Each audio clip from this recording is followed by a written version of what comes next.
Élections au Mexique. Le décompte macabre de candidats abattus se poursuit au Mexique. 114 candidats à des mandats locaux ou fédéraux ont été tués depuis septembre 2017. Illustration.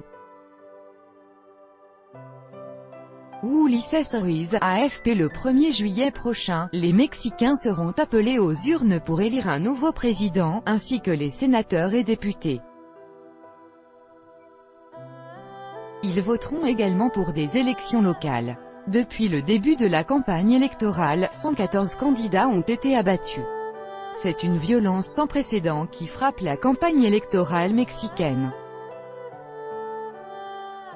À un peu plus de 2 semaines des élections, déjà 114 candidats ont été abattus.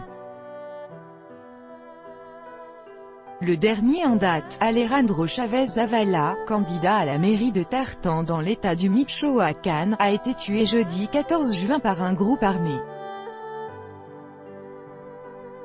Comme Alejandro Chavez, ce sont presque toujours des candidats pour des scrutins locaux qui sont concernés.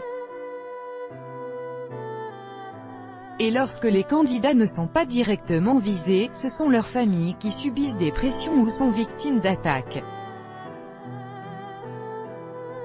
Samedi 9 juin, c'est Fernando Puron, candidat pour un poste de député de l'État Coahuila, qui a été abattu à la sortie d'un débat électoral.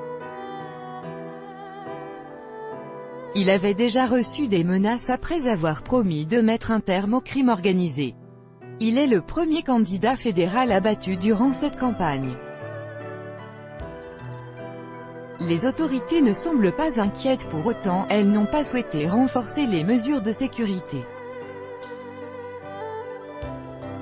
Cette violence n'épargne aucun parti, mais semble plus importante sur la côte pacifique que sur celle des Caraïbes.